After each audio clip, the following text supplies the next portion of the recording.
The Pittsburgh Steelers added a new wide receiver in Scott Miller. I want to talk about him, but first I want to talk about Roman Wilson and what I think he can bring to the Steelers receiver room. We focus on that and how we historically understand the Steelers wide receiver position, all here on the Locked On Steelers podcast. I'm your host, Chris Carter. Let's get into it.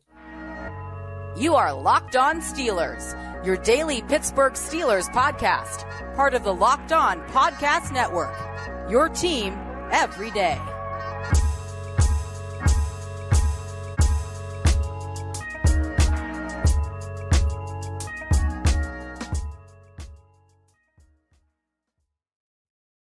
Hello and welcome to the Locked On Steelers podcast. I'm your host, Chris Carter, bringing you your daily dose of all things on the Pittsburgh Steelers. As always, you can find this show on your favorite podcasting apps and on YouTube. Like this video if you enjoy it. Subscribe to this YouTube channel to get all of your daily Monday through Friday episodes, as well as our bonus content. We thank you for making us your first listen every day because we're your team every day. And today's episode is brought to you by Game Time. Download the Game Time app, create an account, and use code LOCKEDONNFL for $20 off your first purchase. Terms and conditions apply. More on them later. Steelers fans, we'll get to the new guy that they signed and what I think is happening here with the Steelers receiver room until we see a bigger move. But let's focus for a second on the biggest addition to the receiver room this offseason, and that was Roman Wilson, the Michigan wide receiver, drafted in the 3rd round. Now, if you have been following this show all throughout the offseason, you should know, you'll probably not remember, since the end of the season when I started looking at wide receivers, and especially after the Senior Bowl, I became a big Roman Wilson guy. I love the way he separated in the Senior Bowl. I love the way he made big plays. I loved his speed. I loved his tenacity. I loved what I was reading about him as a leader in the Michigan locker room. Everything about that screamed, yes, get him somehow to the Steelers, because they needed a young receiver even before we knew Diontae Johnson was going to be outside of the team. I just thought he would have been a great 3rd wide receiver to match with Johnson and Pickens. But then with Johnson gone, it kind of made the need at wide receiver even bigger for the Steelers. And instead of getting one at the 1st or the 2nd round pick, they waited to the 3rd and still got Roman Wilson. I thought he'd be gone by the 2nd. I actually had him ranked in my top 100, I think 49th overall. So I thought he was going to be long gone, but he wasn't, and he was there. Now, some people look at Roman Wilson, they see, yeah, well, he's 5'10". He's not exactly huge or anything like that. He doesn't look like a guy that's going to match up with superstar cornerbacks on the outside, and he's going to have to get off the line of scrimmage and things like that. I get the hesitation there, because I think that some people see that and they think like, man, another smaller wide receiver. But I think that people also are underestimating the athleticism of Roman Wilson. This is a guy who, yes, he's 5'10" and 6'8", so almost 5'11". But this dude ran a 4.39. He ran a great shuttle time. He's had an 8.59 relative athletic score. Diontae Johnson didn't have as good of a relative athletic score as Roman Wilson, and he was able to work out there because he was so good at getting separation. Now, Roman Wilson, at least in my watching of his tape, is it the separator coming out of college that Diontae Johnson was? That was Diontae Johnson's bread and butter. But I'm not 100% sure if that's because Roman Wilson didn't need it as much as Diontae Johnson, or he just hasn't developed it as much. Because Diontae Johnson ran like the 4.5s in his 40-yard dash. So he was not a burner in college, and he wasn't a burner in the pros. He could get out on you. He could certainly make big plays. We saw that, especially late in the season this year, where he had that long touchdown, I believe it was against the Ravens, that Diontae Johnson broke loose there. But Roman Wilson does have that speed. He runs a sub 4.4, in fact, a 4.39 40-yard dash. And you add that to some of the analytics that I've been combing over just to go over along with my film watching of him, and I see a guy who can be a big play threat for the wide receivers, a guy who has taken advantage of opportunities to make big plays in big moments. For example, Roman Wilson, you go through his numbers according to Sports Information Systems, he was targeted in the red zone 7 times, and all 7 times he came away with a touchdown. That's a player who isn't going to be big, just posting up and boxing somebody out and just winning a jump ball, though sometimes he does win the jump balls, but he gets the separation to be open in the end zone and present a target for J.J. McCarthy to throw the ball to, and he brings the ball down. The other thing about Roman Wilson that I noticed is his hands are extremely reliable across over the past 4 years of his time in college football. He has 4 official drops. He had 1 in 2023, he had 1 in 2022, and then 2 in 2020 when he was coming into college football. He had none in 2021. So this is a guy who didn't drop the ball much. He caught the ball quite a bit. And in 2023, he had, I think, 11 or 12 touchdowns. So this is a guy who was able to make big plays. And even in the red zone, when it's time to kind of create separation, where if you're not a 6'2" receiver who can jump extremely high, you need to be able to get separation to create a target for a quarterback. He can do that. And that is number 2 wide receiver material. Heck, that could someday be number 1 wide receiver material if he gets good at, at elite at becoming a separator in the NFL. And just me watching him, I think that there were the makings of that. I still think he has stuff to polish there. And I think that, he hasn't fully shown that he can do the entire route tree, at 1,000%. But I think that he's shown that, hey, the things that I'm good at, I can get sharper at the other parts of my game that are there. I love his hands. And the other thing that I think is important here is I think that from what I've read, this is a guy who can, from the accountings of what he meant to Jim Harbaugh in the locker room at Michigan, this is a guy who people got behind. And those are, again, I keep bringing this up, that is an underrated element of what the Steelers are trying to reestablish on offense. Not that Roman Wilson's just going to come in and lead the wide receiver room, but they want high character guys that can set the tone again and be leaders in the locker room and be role models for other guys to follow. And that's not something that they've had too much of on the offensive side of the ball. I think Najee Harris is a good example. I think Pat Fryermuth's a good example, but there have been no long-stay offensive linemen on the team since Marquise Pouncey and David DeCastro both retired after the 2020 season. Ben Roethlisberger was your quarterback, and he was gone abruptly, and there was no one to pass down the torch to. Kenny Pickett never became that for the Steelers. Antonio Brown was crazy, and that didn't work. That didn't work out at all. And then all the other receivers from that era kind of fizzled out. Deontay Johnson never really stepped up to take the helm of leadership and saying the right things all the time, kind of like how Cam Hayward, TJ Watt, and Minka Fitzpatrick, and all the guys that we know as captains on the defense have.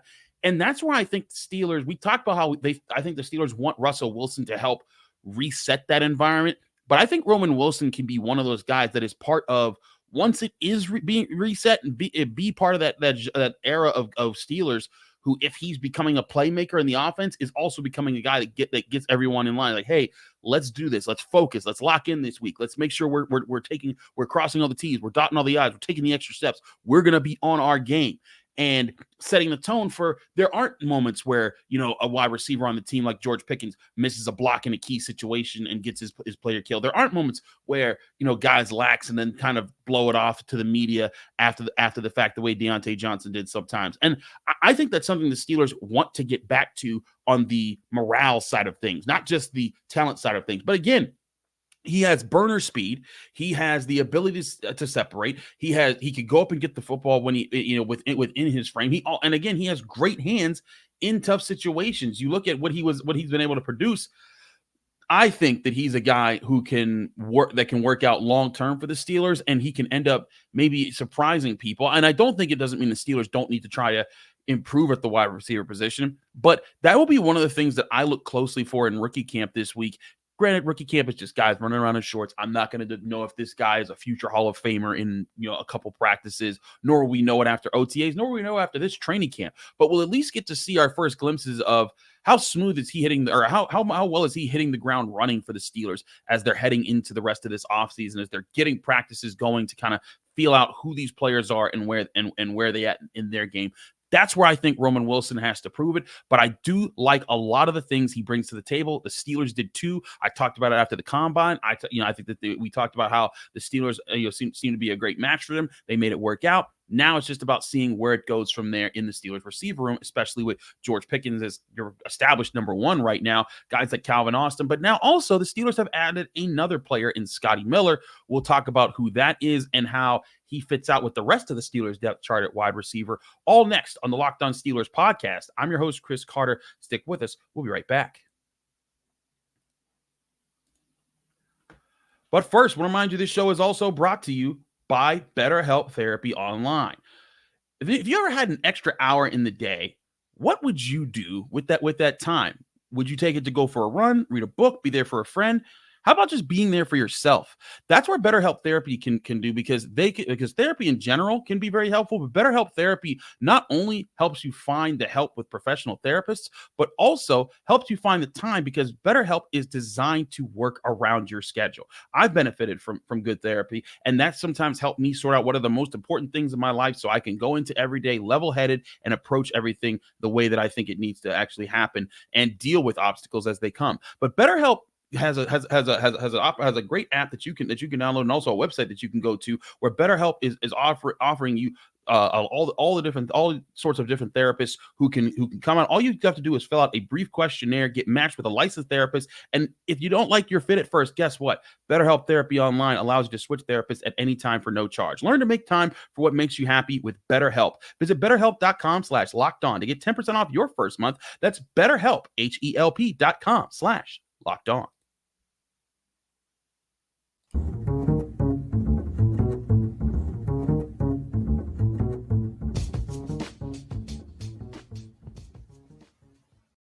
Back here on the Locked On Steelers podcast, I'm your host, Chris Carter. We continue our episode here. We're going to focus a lot on the wide receiver position. Now, you guys have heard me talk about trades and all this other stuff. Let's actually look at the Steelers who are currently on the roster. First of all, the Steelers signed another receiver to the team, and that's Scotty Miller. Now, if you don't know who Scotty Miller is a receiver who just played for Arthur Smith with the Atlanta Falcons. And yes, it does seem like they keep just hiring more and more former Falcons. But before that, he also played for 4 years with the Tampa Bay Buccaneers.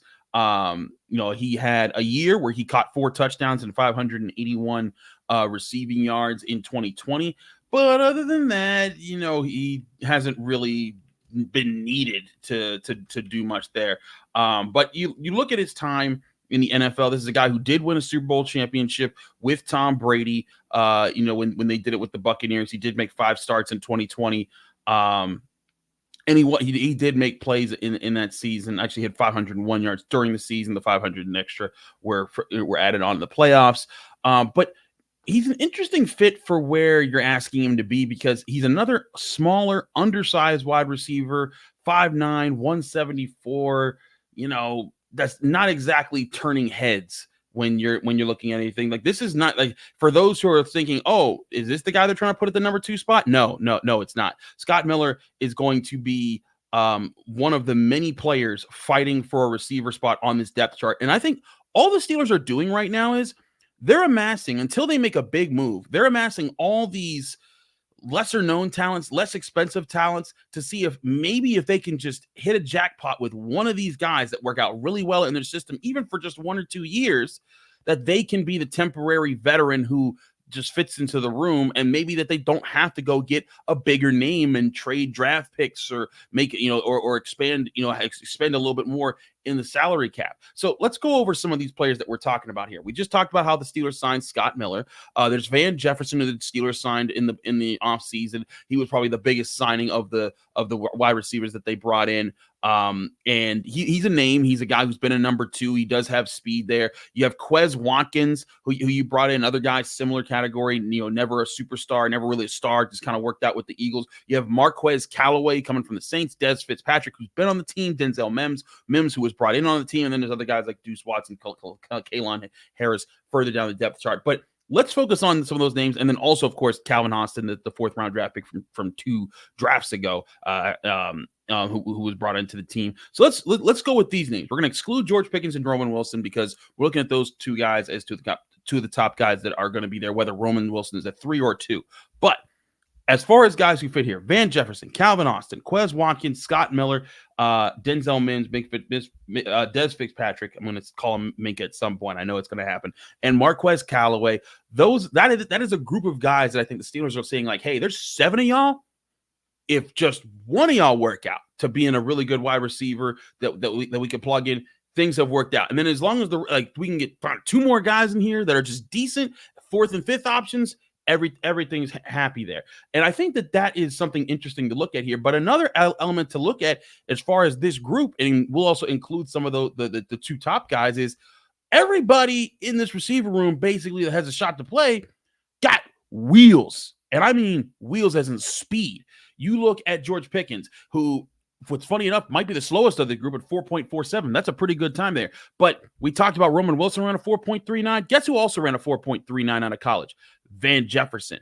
Who ran faster than him, though? Three of these guys. Scott Miller, 4.36 when he came out of college, 4.35 for Quez Watkins, and, of course, the fastest on the team, Calvin Austin, who ran a 4.32, and we've seen how sometimes that speed can really work out for the Steelers if he's just given the proper opportunity. And I think he's also a player that had to also work on getting off the line of scrimmage. But this is a group of guys who I think give you big play opportunity, where their speed can quickly get behind a secondary, quickly get behind a cornerback, and give you the potential for hitting the deep ball. And as we talked about, you look at the deep ball numbers and the passer ratings, both Justin Fields and Russell Wilson were top 10 guys in deep ball passer ratings, last year, and have been good deep ball throwers in their past offenses. So if I'm the Steelers, I'm really looking at some of these guys like, hey, you might not be the most polished route runners. You might not be the perfect wide receiver. You might not win all the combat catches, but guess what? You're going to make some big plays. You're going to beat somebody downfield, and we're going to trust that this new offensive line is going to protect well, and that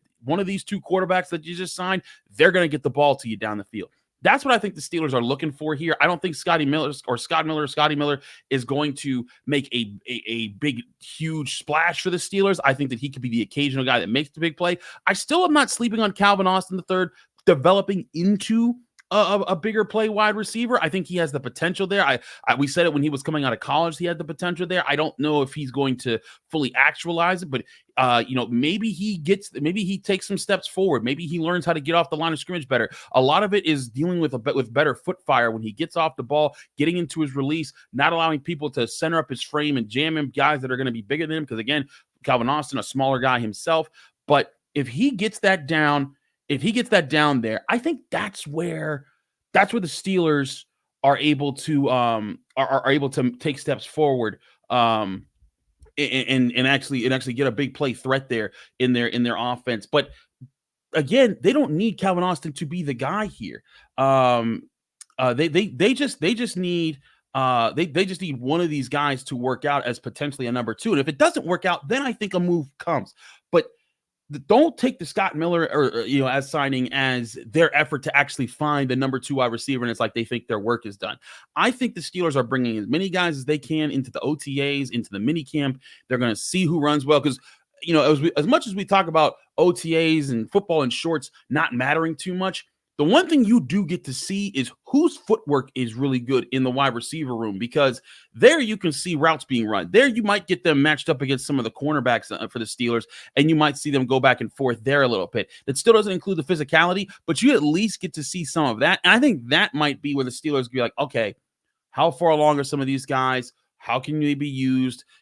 And get at least a sense of, all right, these are our goals for these guys going into training camp, and if they don't hit them, we'll make this move to get X receiver from some other team. I think that's the approach here. The Steelers aren't making a big move here. And we talked about that yesterday. I've talked about the North Shore Drive podcast with Ray Fittipaldo on Wednesday. Go check out that episode. We also talked about, crazy enough, Paul Skeens being called up by the Pirates with Noah Hiles. So if you're a big Pirates fan, we talked about that with him before it even happened. We recorded that like Wednesday morning. He basically laid out the timeline for how it was going to play out and what all the signs were. Go read his work at the Post-Gazette if you're a big Pirates fan, because Saturday is going to be a big day with Paul Skeens coming up.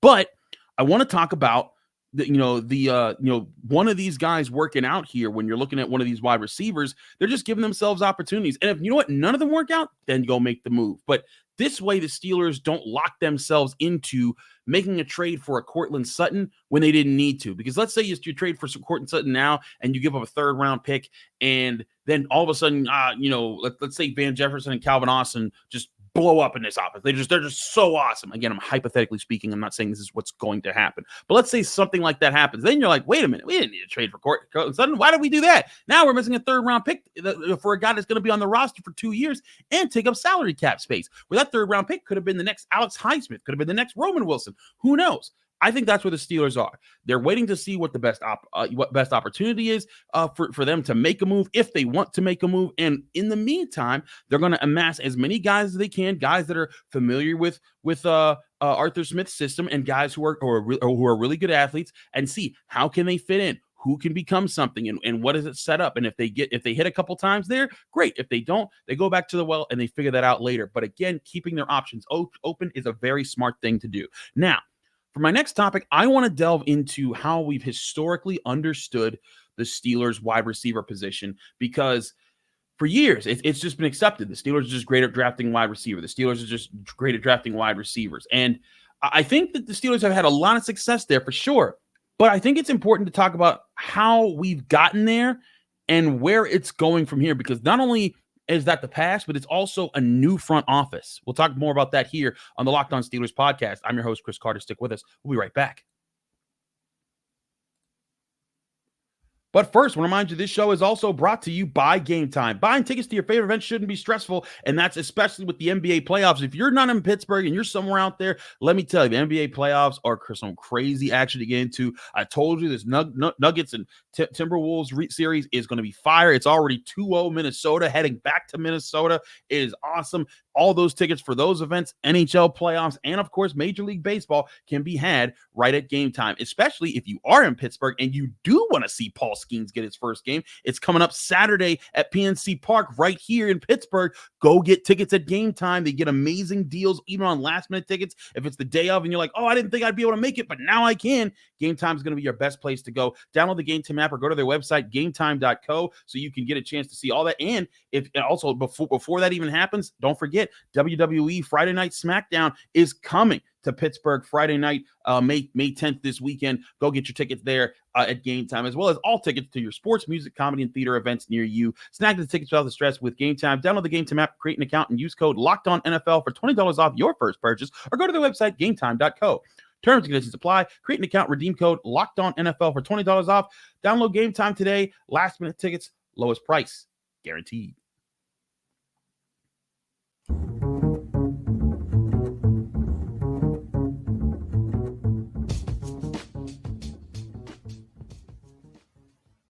Back here on the Locked On Steelers podcast, I'm your host, Chris Carter. We continue our discussion about Steelers wide receivers, and this is more of a retrospective view of things, because I think it's important. You know, anyone that knows me and knows I could talk old Steelers all day, but that don't always make for the best podcast, because most of the time you're like, hey, Chris, I could talk about old Steelers all day, but I'm here to get insights on the new stuff. But sometimes to know your future, you got to know your past. So let's look at how the Steelers have drafted wide receivers, going back to, I think, the guy who I've always considered reset the Steelers wide receiver position in the time it absolutely needed to happen, and that is Hines Ward in 1998. Now, that of course predates when Kevin Colbert became GM in 2000. So Hines Ward wasn't even a Colbert pick, but he idolized what that era of Steelers meant in so many minds. His toughness, his physicalness, but also not just his willing to block, but his willing to make big plays. The guy finished with 1,000 receptions, 12,000 yards, 85 touchdowns.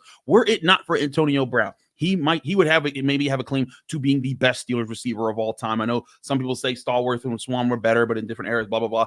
Point being, Hines Ward redefined that era, and he did so in more than just what he did on the field. He also did it off the field and being a leader. You know, I think he set the tone for a guy like Plaxico Burress to come in a few years later and learn what it took to be in the NFL. If you remember Plaxico Burress's first year, it wasn't great. He was dropping passes, making mistakes, being sloppy. One of his first biggest catches was a play in the middle of a game where he caught the ball deep downfield and wasn't tackled, and he spiked the ball thinking he was still in college, and then it led to a turnover the other way, and everyone's just like, oh man, this guy's a headache. But working with Hines Ward, they became one of the most deadly duos in the NFL for a few years' time. And then you had Antoine Randall come in. And this was where I think the Steelers started to get this reputation for drafting wide receivers really well. Now, there were also plenty of misses during that time. Troy Edwards was the 13th overall pick in the 1999 draft. Terrible pick. That was one of the biggest busts that we've seen for the Steelers during that era. But Antoine Randall, second round pick, really worked out for the Steelers at wide receiver. You know, also had the touchdown pass in Super Bowl 40 to Hines Ward. But even more than that, he was just a really tough guy who can make a lot of plays there. But then as time rolled on, the Steelers kept adding more and more guys at wide receiver. Santonio Holmes, if you're a Steelers fan, you don't need to explain that. The dude won a Super Bowl. He was a great pick. Late in the first round, I believe they traded down knowing they could still get him, and he turned out to be an awesome pick. Didn't work long-term, but hey, that was there. Lyman Sweet was a bust, but the other hits that they had made it not matter as much, especially because the very next year they drafted Mike Wallace. He became a big hit player. And then the very year after that, they got Emmanuel Sanders and Antonio Brown.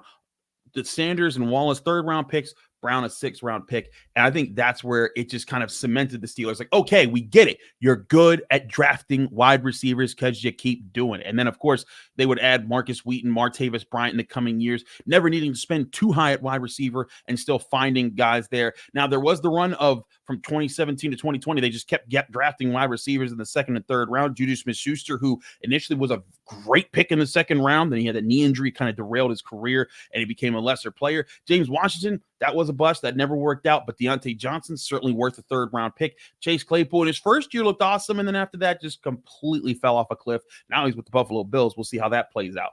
But I go through that history to say all this.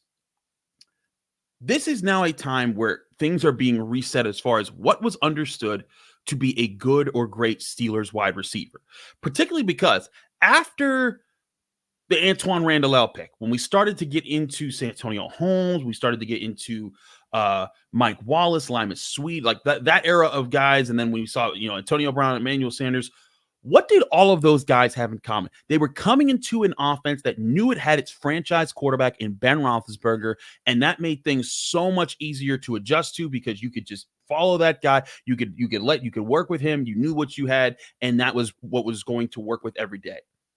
The Steelers in the past few years have not had that. I even say Chase Claypool really didn't have that after the 2020 season, which, when we saw kind of old man Ben Roethlisberger come back in 2021, that didn't work out for the Steelers. And since then, I think the Steelers wide receivers have kind of had to fight on their own in an offense that A, for the last few years, didn't have a good offensive coordinator, B, didn't have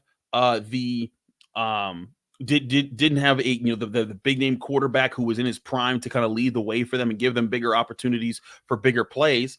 And C, we're in a room again where there wasn't established leadership. Hines Ward was the face and the leader of the wide receivers for years, even going into his final years, going up to like 2010, 2011. He was still the guy. Like if you go back and you look up the old clips when the Steelers, they had a tradition where they would make everyone do like a talent show around Christmas time. It was just something that crew did. And Hines Ward would kind of like set up Antonio Brown to be part of that. And like it was Antonio Brown looked up to Hines Ward at the time. Now, Antonio Brown eventually became Antonio Brown that he is today, went crazy and all over the place. But there was a room, there was a place to be established where he could just fit in and be part of something because Hines Ward made it so for more than a decade for the Steelers. And I think that's what really needs to be understood is that Hines Ward did that. When he established himself with the Steelers, he was working with Cordell Stewart, Mike Tomczak, Kent Graham, Tommy Maddox, those types of quarterbacks. And then when Ben Roethlisberger got to the Steelers, he was the ultra dependable, sure-handed dude that did everything that you needed from him and more.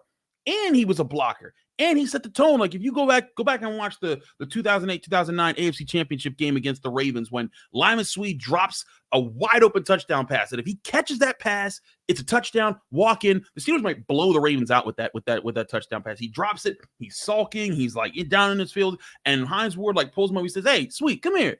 Next play, no matter what it is, if it's a run, if it's a pass, go do something great. Go block somebody." And then Limas Sweed, like a play or two later, delivered one of the biggest bone-crushing blocks I'd ever seen from wide receiver. And that's including with Hines Ward when he crushed Corey Ivy on the sideline to set up Heath Miller for a big play.